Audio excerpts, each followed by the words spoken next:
वित्त मंत्री संसद भवन पहुंच चुकी है। इस वक्त की देखिए अपडेट हम आपको बता रहे हैं। संसद भवन वित्त मंत्री पहुंच चुकी हैं। इससे पहले राष्ट्रपति भवन पहुंची थी, जहां पर राष्ट्रपति रामनाथ कोविंद ने बजट को मंजूरी दी है। अब से कुछ ही मिनटों के अंदर कैबिनेट की बैठक होगी, जिसमें बजट पर मोहर लगाई जाएगी और उसके बाद ठीक 11 बजे वित्त मंत्री बजट पेश करेंगी। तस्वीरें हम आपको दिखा रहे हैं अब से कुछ देर पहले की राष्ट्रपति भवन की। राष्ट्रपति भवन में अपनी पूरी टीम के साथ बजट पेश करने की अनुमति ली। ये एक औपचारिकता होती है प्रोटोकॉल के तहत। वहां पर वित्त राज्य मंत्री भी मौजूद रहे, अनुराग ठाकुर भी, और उनकी पूरी टीम जो है वहां पर मौजूद रही। और अब यहां से निकलकर वो संसद भवन, एक्सक्लूसिव तस्वीरें न्यूज नेशन पर आप देख रहे हैं। राष्ट्रपति से औपचारिक मंजूरी ली। मंजूरी लेने के बाद संसद भवन पहुंची है और संसद भवन में कैबिनेट की मीटिंग होगी, बैठक होगी 10:15 बजे और 11 बजे जो है वो बजट जो है वो पेश होगा। चलिए, हमारे साथ एक और खास मेहमान जुड़ चुके हैं। योगेंद्र यादव जी जुड़ चुके हैं, अध्यक्ष हैं स्वराज इंडिया के। योगेंद्र सर, बहुत कम वक्त बचा है देश के अगले बजट को पेश होने में, 1 घंटे से भी कम का वक्त। देश के अन्नदाताओं के लिए वित्त मंत्री को क्या कुछ करना चाहिए, क्या कुछ कर सकते हैं आपके मुताबिक?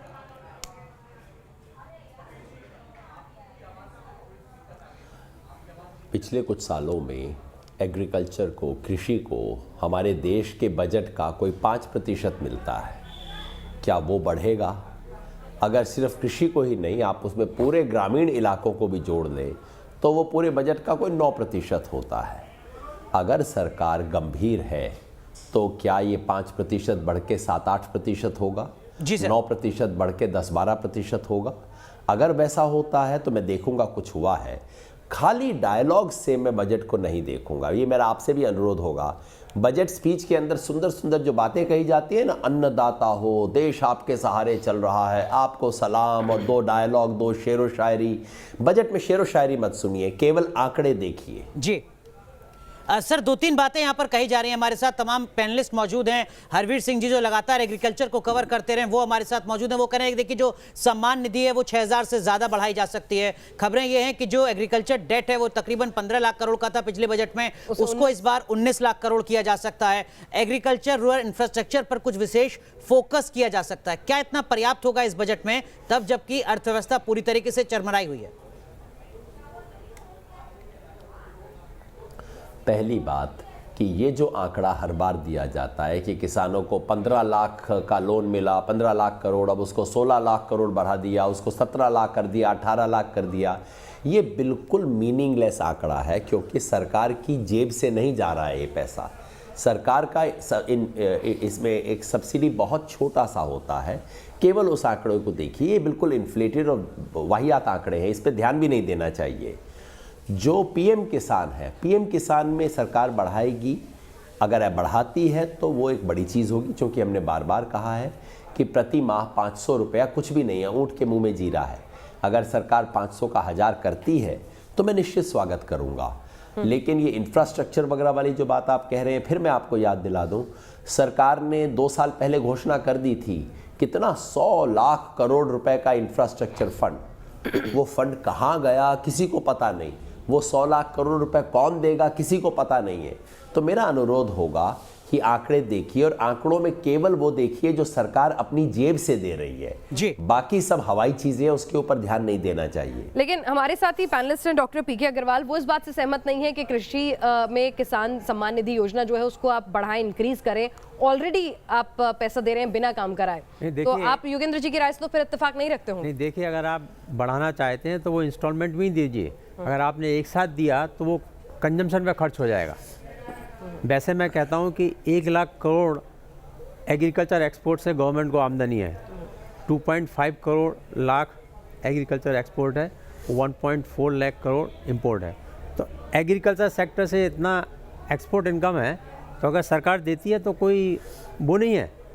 लेकिन मेरा इतनी कहना था कि जो भी हो लिंक होना चाहिए, लेकिन इसमें सरकार को चाहिए कि एग्रीकल्चर एक्सपोर्ट बढ़े, जिससे कि जो अभी किसानों की जो उपज है वो देश में ही सड़ जाती है। ठीक है। तो एक्सपोर्ट बढ़ने से क्या है, इसमें इंसेंटिव सरकार को देना चाहिए सर, लेकिन वो एक्सपोर्ट को जिससे लेकर कि- भी नीतियां अलग दिखती हैं। प्याज पहले एक्सपोर्ट किया जाता है, फिर एक्सपोर्ट रोका जाता है, फिर अपने यहाँ पर नहीं, काम लेकिन को प्याज कंट्रोल करने की प्याज कोशिश के की जाती लिए है। जी, प्रिजर्वेशन का कोई बहुत ठीक बात। प्रिजर्वेशन सरकार ने सबसे पहले जब बजट अपना भाषण दिया था शुरुआती दिनों में, तब भी कहा था प्रिजर्वेशन को लेकर बड़ी योजनाओं का ऐलान किया तो उसको बढ़ाने की बात हुई थी, लेकिन उस रेशो से बढ़ता हुआ नजर नहीं आया।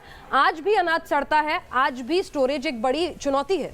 नहीं, ये तो है, लेकिन इसमें सरकार ने अनाज के लिए तो काफी कुछ किया, लेकिन प्याज के लिए करना थोड़ा मुश्किल प्याज का एक काम है। उदाहरण सर, फल सब्जियां सब्जियां कोल्ड स्टोरेज उस योगेंद्र तरह का सर, नहीं है। जी योगेंद्र सर, आप कुछ कहना चाह रहे हैं?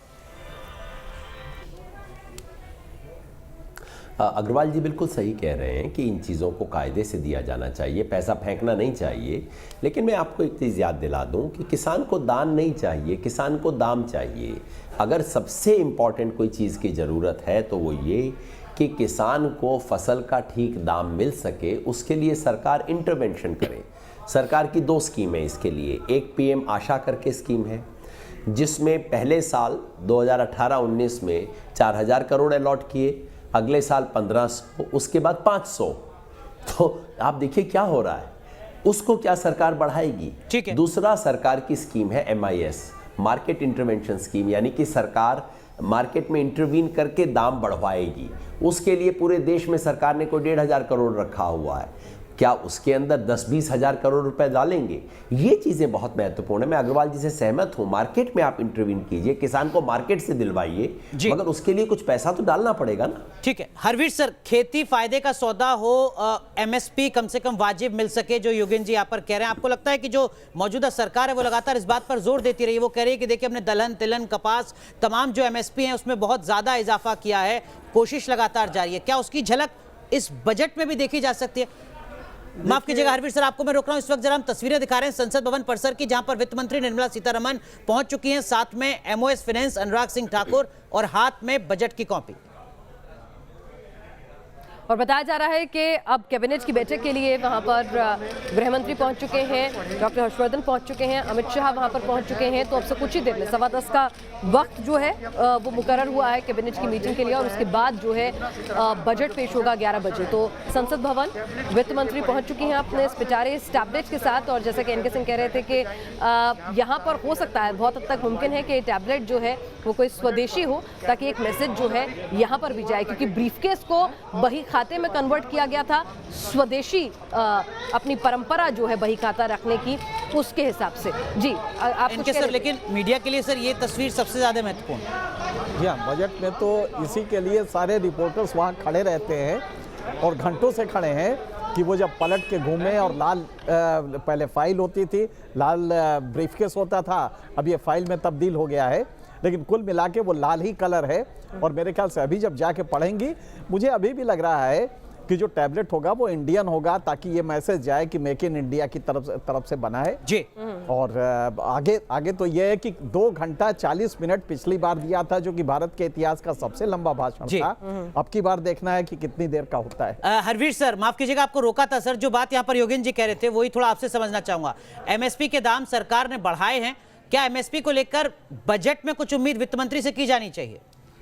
देखिए, जो योगेंद्र जी कह रहे हैं, किसान का जो सबसे बड़ा कंसर्न है वो बेहतर दाम है, और वो दाम आप MSP के थ्रू दें, आप मार्केट इंटरवेंशन से दें, आप PM आशा में प्रोविज़न करें, लेकिन किसान का जो सबसे बड़ी चिंता है और जो उसकी लड़ाई है वो दाम के लिए है। वो ये, मैं फिर भी ये भी साफ करूंगा, योगेंद्र जी ने भी वो बात कही है कि किसान को दान नहीं दाम चाहिए। देखिए, आपको एग्रीकल्चर को एक बिजनेस की तरह देखना चाहिए, उसे सम्मान से वो जो सामान तैयार करता है, जो उत्पाद करता है, उसका दाम उसे मिलना चाहिए। ये जो आप इंसेंटिव उस तरह देते हो यूनिवर्सल, मेरा मानना है कि वो बिल्कुल उसका कोई मायने नहीं होते अगर उसको सही दाम मिलेगा। अब आप समझ रहे हैं कि किसान किस तरह से कर रहा है, वो उस किसान उस 6000 को कैलकुलेट करता है कि उसको MSP से नीचे जो बेचना पड़ा उससे उसको कितना नुकसान हुआ है, और वो कई गुना नुकसान है। तो सवाल है कि सरकार को फोकस करना पड़ेगा। अब उसमें कहानी क्या है कि FCI प्रोक्योरमेंट करता है, उसको आपने बजट से बाहर कर दिया, उसको बोरोविंग्स में चले गए। आप देखेंगे उसमें कितना FCI को अनुमति देते हैं खरीदारी की। दूसरा पॉइंट ये है कि जो आपने जिक्र किया था तिलहन, कपास और दालों की खरीद का, जी। ये आप सब जगह लेकर के जाना पड़ेगा ना। अब तिलहन में हम लोग अभी भी अपनी करीब आधा जरूरत जो है इंपोर्ट करते हैं। क्यों करते हैं हम लोग इतने वर्षों से? ये पैसा तो हमारे किसान का है ना, उसको मिलना चाहिए आयात के बजाय। हरवीर सर माफ कीजिएगा, आपको एक बार फिर रोक रहा हूं सर। इस वक्त की बड़ी खबर, प्रधानमंत्री नरेंद्र मोदी संसद भवन पहुंच चुके हैं। इस वक्त की बड़ी खबर हम आपको बता रहे हैं, कैबिनेट की बैठक अब से कुछ ही देर में शुरू होनी है। उससे पहले प्रधानमंत्री नरेंद्र मोदी यहां पर पहुंच चुके हैं। तस्वीरें भी हम आपको दिखाएंगे, लेकिन अब जो कैबिनेट की बैठक है वो बस शुरू होने वाली है। उसमें मोहर लगनी है बजट पर, और उसके बाद 11 बजे बजट भाषण। तो आपको बताते हैं कि प्रधानमंत्री नरेंद्र मोदी पहुंच चुके हैं, अमित शाह पहुंच चुके हैं, डॉक्टर हर्षवर्धन पहुंच चुके हैं और वित्त मंत्री अपनी पूरी टीम के साथ वहां पर मौजूद हैं ही। बस थोड़ी ही देर में कैबिनेट मीटिंग शुरू होगी। हमारे साथ पूरा वरिष्ठ पैनल जो है वो बना हुआ है।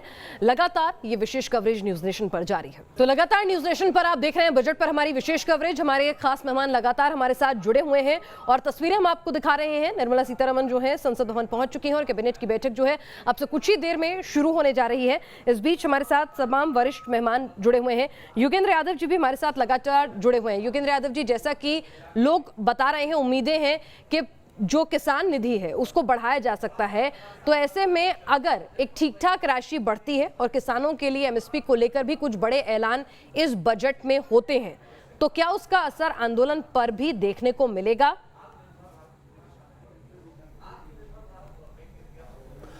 उसका एक स्वागत जरूर करेंगे किसान, लेकिन याद रखिए एमएसपी की घोषणा से किसान खुश नहीं होंगे। एमएसपी की घोषणा पिछले 40 साल से हो रही है।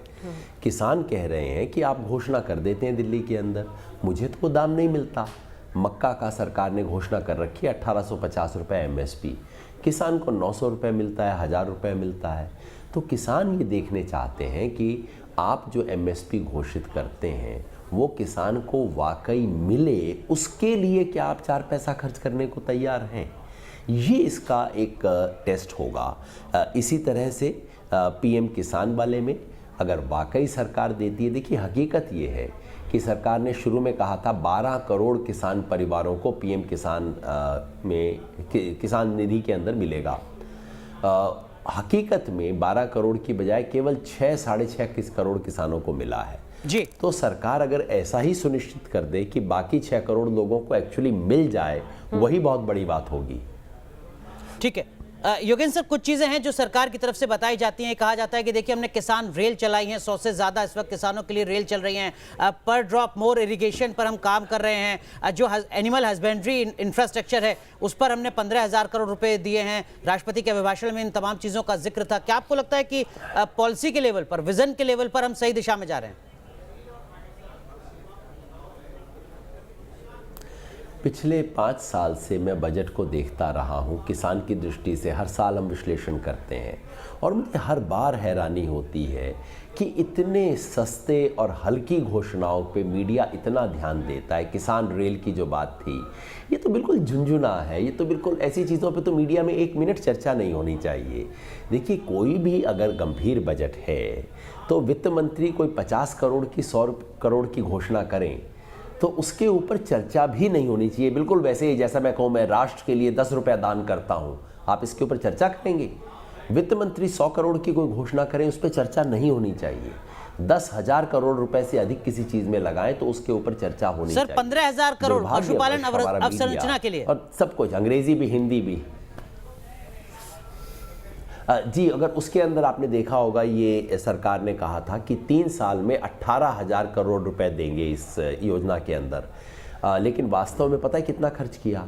3 साल में मिला के एक्चुअल खर्च सिर्फ 400 करोड़ हुआ था।